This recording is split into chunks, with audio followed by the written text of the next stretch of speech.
একটা জঘন্য লেভেলের সমস্যা হচ্ছে যে ফেসবুকে যখন আমরা বিজনেস স্টার্ট করি দেখা যায় যে আমাদের প্রথম দিকে খুবই ভালো পরিমাণে সেল আসতেছে, বাট একটা সময় পরে যে দেখা যায় যে আর সেই পরিমাণ সেল পাচ্ছি না।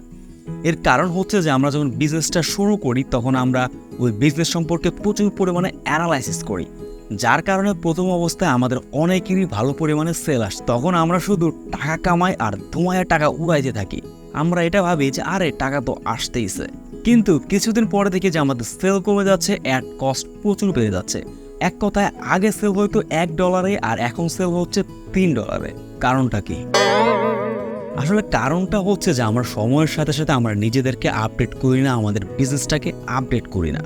যখন আমরা বিজনেস শুরু করি তখন কিন্তু আমরা সব কিছু অ্যানালাইসিস করি এবং লেটেস্ট যেই আপডেটটা আছে সেটার মাধ্যমে আমরা মূলত আমাদের বিজনেস প্ল্যানটাকে করে থাকি। অধিকাংশ সময় আমরা প্রোডাক্ট সেল করতে করতে আমরা এই দিকে লক্ষ্য করতে পারি না যে নতুন আপডেট কি আসতেছে, মার্কেটিংয়ের জন্য লেটেস্ট সিস্টেমটা কি বা লেটেস্ট আপডেটটা কি, সেটা কিন্তু আমরা অধিকাংশ সময় লক্ষ্য করতে পারি না।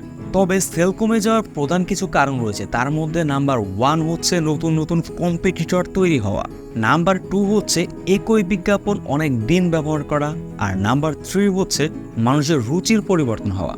এবার বলি নাম্বার 1, কম্পিটিটর তৈরি হওয়া। আপনি যখন আরামসে বিজনেস করতেছেন তখন অন্য একজন আপনার বিজনেসটাকে নিয়ে অ্যানালাইসিস করতেছে, সেভাবে আরে এই লোকের বিজনেস আইডিয়াটা তো খুবই ভালো, তখন সে আপনার বিজনেসটাকে নকল করে। আর সব থেকে মেজর এবং বড় প্রবলেমটা দাঁড়ায় এইখানে। ফেসবুকের একটা বিট স্ট্র্যাটেজি আছে, আর সেটা হচ্ছে লুকালাইক নিলামের মতো বলতে পারেন আর কি। ফেসবুক বিট স্ট্র্যাটেজি নিয়ে একটা বিস্তারিত ভিডিও মেক করব, হয়তো আপনি যদি পরবর্তীতে ভিডিওটা দেখে থাকেন তাহলে হয়তো এই ভিডিওটা আপনি আই বাটনে অথবা ডিসক্রিপশনে পেয়ে যাবেন। তবে এখন একটু ছোট করে বলি, ফেসবুকে যখন একই প্রোডাক্ট নিয়ে একাধিক লোক বিজনেস করতে আসে তখন ফেসবুক কি করে যে কে ফেসবুককে বেশি টাকা দিবে তার প্রোডাক্টটাই ফেসবুক সেল করে দিবে। নাম্বার 2, একই বিজ্ঞাপন দীর্ঘদিন ব্যবহার করা। যখন আপনি একই বিজ্ঞাপন দীর্ঘদিন ব্যবহার করেন তখন ফেসবুক নিজে থেকেই আপনার বিজ্ঞাপনের এঙ্গেজ রেটটা কমায় দেয়। ফেসবুক মূলত নিজেই রিকমেন্ড করে যে একটা ভিডিও দীর্ঘদিন ব্যবহার না করে আপনি নতুন ভিডিও বিজ্ঞাপন মেক করেন অথবা অন্য কোনো উপায়ে আপনি অ্যাড রান করেন। এক কথায় বলতে গেলে আপনার অ্যাড যখন একই মানুষ 2বার দেখবে, তৃতীয়বার যখন আপনি তার সামনে অ্যাডটা প্লেস করবেন তখন সে আপনার অ্যাডের প্রথম অংশ দেখেই বুঝে যাবে যে এই অ্যাডটা সে আগে দেখছে।